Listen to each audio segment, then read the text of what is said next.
Good timing with Bill's question. So there are 3 years here that we're estimating cessation funds. 8.4 million in the 21-22 school year, 12.7 in the 22-23, and another 12.7 in the 23-24 school year. And it's important to underscore what the cessation fund is. Cessation fund dollars is a funding stream from New York State that replaces tax loss. It's not special money. It's not a grant. It doesn't have rules or strings attached.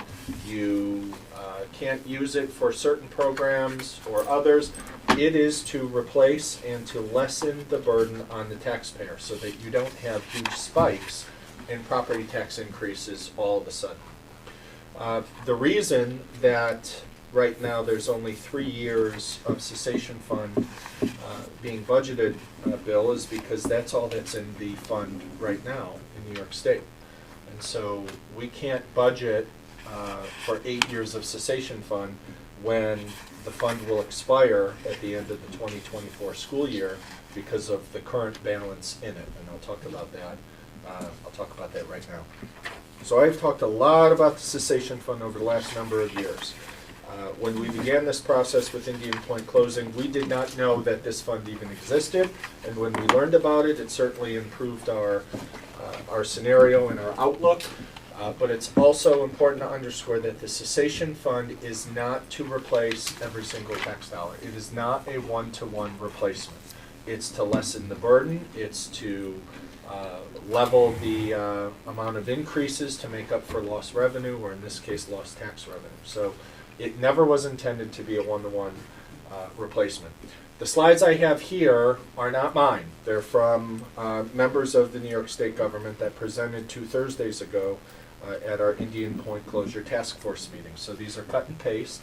And if you want more information and actually want to hear the presentation, it's about 30 minutes long. The video is on the Town of Cortland website, and I recommend you fast forward to the 1 hour and 19-minute mark, which is where this presentation starts. So a quick overview. The cessation fund started in 2015. It's to provide tax relief to taxing authorities. School district, village, town, anyone who collects a tax is eligible to receive cessation fund money because of a power plant's closure. It's any power plant. It's a wind farm, it's a gas plant, it's a coal plant. In our case, it's a nuclear power plant. We receive money up to 7 years, and you start with eligibility at a 20% loss. So you have to have a 20% loss in order to qualify for the funds. We certainly experience a 20% loss, which is in the second year of the Indian Point's closure. So our first receiving cessation fund would come in our 21-22 school year. And each year, your allotment goes down by 10%. So you start at 80% of the cut, and then you receive 70%, 60%, and that's a calculated way to make sure that school districts or taxing jurisdictions are tightening the belt and controlling expenses, or gradually increasing property taxes to make up for that gap. The mitigation fund is administered by the New York State ESD, New York State Development, with a whole lot of help from the Public Service Department, Division of Taxation and Finance. So, we will be eligible after the facility is fully shut down in April of 21. Indian Point is organized basically as three power plants on one campus. There's IP1, IP2, IP3. IP1 was shut down many, many years ago. So they have 2 active reactors right now that are producing energy. IP2 will shut down at the end of April this year. IP3 will shut down at the end of April of 2021, rendering the plant basically closed. No more power is being generated. So, as I said before, you have to have a tax loss of greater than 20%. And in total, right now, and Bill, this gets a little more specific to your question, The state authorized up to $69 million in the cessation fund. $27 million has been paid out because there are other communities in New York State, specifically a community a little south of Buffalo, who is receiving cessation fund payments, including that school district, that village, the town, as well as that particular county. So right now, do the quick math, there's a balance in that account. We are eligible as the school district for 70% of every dollar that comes to us, because that's the calculation of the pilot.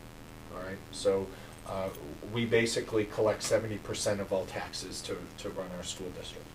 So what we know is that the current balance in the cessation fund is not enough to fulfill the commitment for 7 years. So it essentially expires. So what happens then? That was the conversation 2 Thursdays ago. So the state is putting a amendment together to actually change how the cessation fund is funded. How does money get into that account so school districts, towns, and villages like us can receive that revenue stream to offset the burden on taxpayers? So this is going to get really detailed, and I'm going to try not to get detailed because this is, I don't work in energy, nor do I have any sort of expertise in this. But the state, or the Energy Planning Board, has created clean energy goals for New York State, one of the most aggressive of all 50 states. They have the authority to amend the state's energy plan to account for funding the cessation fund. So, in short, New York State has adopted a very aggressive clean energy and greenhouse gas reduction. I'm not going to get into this because, again, you can watch the video to talk about renewables and clean energy and all those good things. Basically, the state has an aggressive push to go clean and to reduce greenhouse gases, which means, like the state participated in closing Indian Point before the pilot was up, the state has also indicated, based on this, they're going to pursue active plant closures across New York State that are not clean and that are producing greenhouse gases. So what that means is that the demand on the cessation fund is only going to grow, that there are more communities from now until 2050 are going to be eligible for cessation funds. So what they have decided to do is to amend their plan to say, how are we going to create a better streamline of revenue into the cessation fund? Right now, and over the past 4 years, or I guess 5, going back to 2015, the only way money made its way into the cessation fund was part of the annual budget negotiation, where the Assembly may or may not have made a budget request. The Senate may or may not have made the budget request, and then ultimately the governor or the executive may or may not have approved it.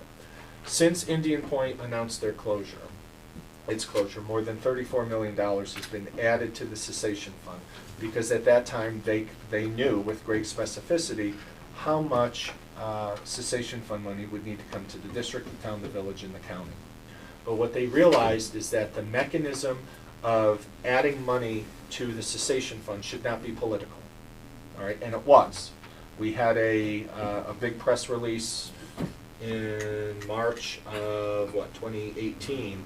Then Senator Murphy championed increasing the cessation fund by $24 million. We did a press release at Buchanan for Plank, and that $24 million was a very big get, but that was negotiated, which means the cessation fund got $24 million, and $24 million didn't go to other programs in New York State.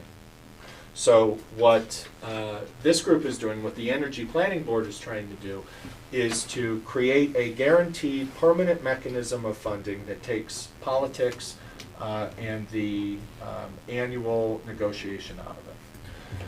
And how they plan to do that is basically to engage the power companies in a very similar format that Indian Point has a decommissioning fund.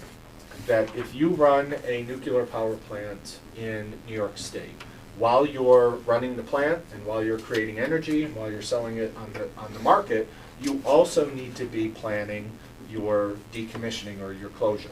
Right? That's part of the rules. Part of one of the rules of having a nuclear power plant. And the reason for that is so that there is very little daylight between when a plant closes and when decommissioning starts.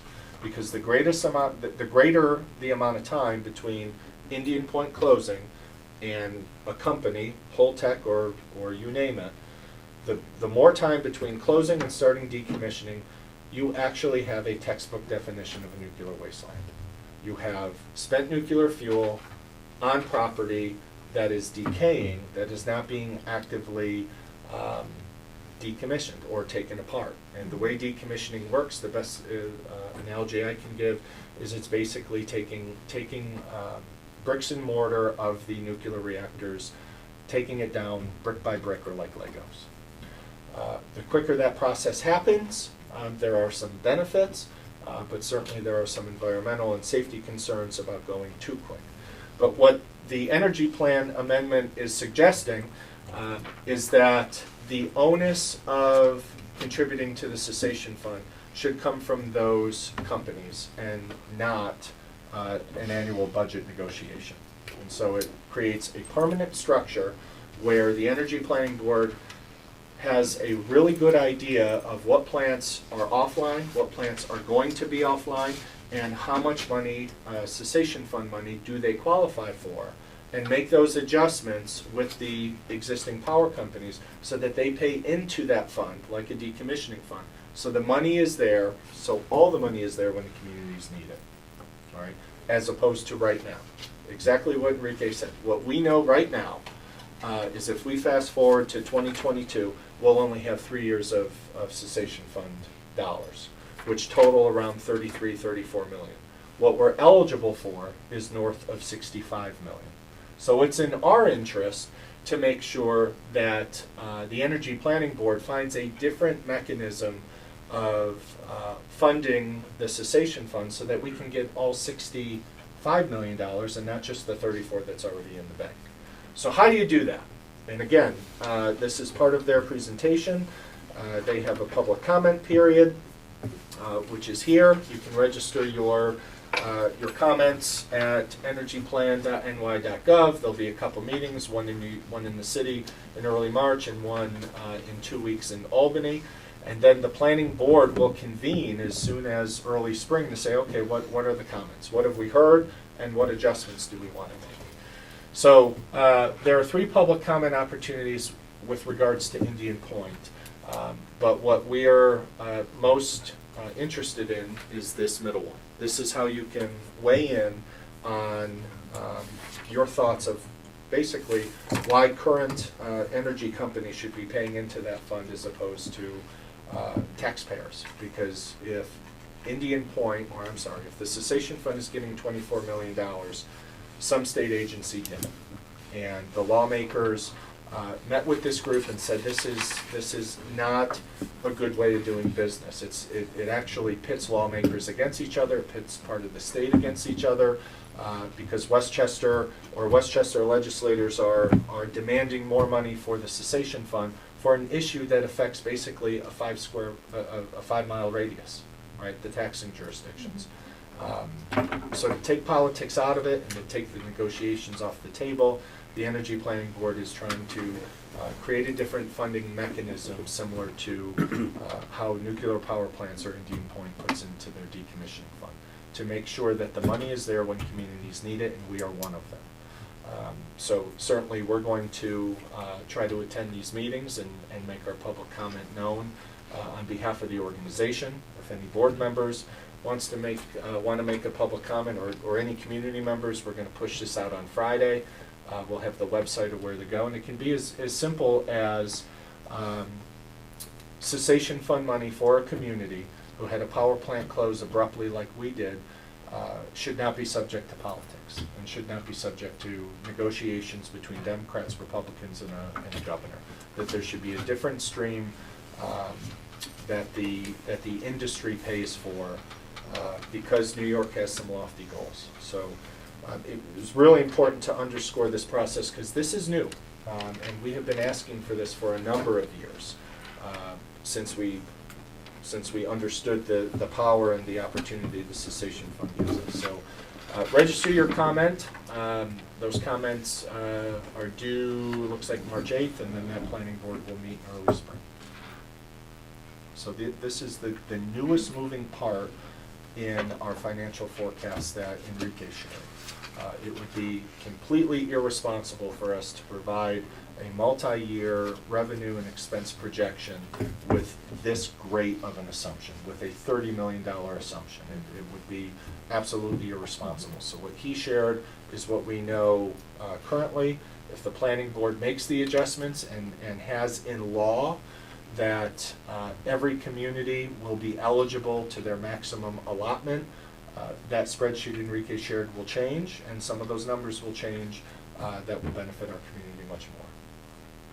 So that's our next piece of advocacy, and by dumb luck, Enrique and I are going to be in Albany on February 27th for a meeting with the governor's budget director to talk about other advocacy opportunities, but certainly we'll register our public comments in person.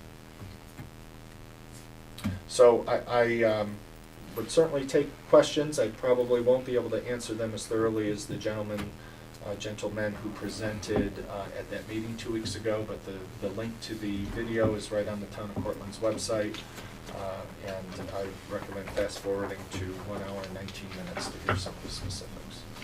But this is good news for us if the planning board adopts it, and I think it will happen, and the reason I think it will happen is because this is a very, very aggressive, these are very, very aggressive and important goals, and the only way these goals get met is by making sure that some power plants that are not as clean and are not as energy efficient are retired. And one way to expedite and incentivize a community retiring a power plant is to make sure that they don't feel a financial burden or that it's not put on their taxpayers. So this is actually sounds like a very legitimate solution to an interest and policy goal that New York State has. I'd like to take this opportunity to commend you and Enrique on the tremendous amount of work you've done to get us to this point and to keep this issue on the forefront of our state legislators. It's really, I've been here through this whole process, and it's been a lot of work that a lot of the public hasn't had the opportunity to see. Thank you. It's not what we necessarily signed up for, so I think the closure caught everyone by surprise, but reshuffling priorities and part of the work, so thank you. Okay. All right.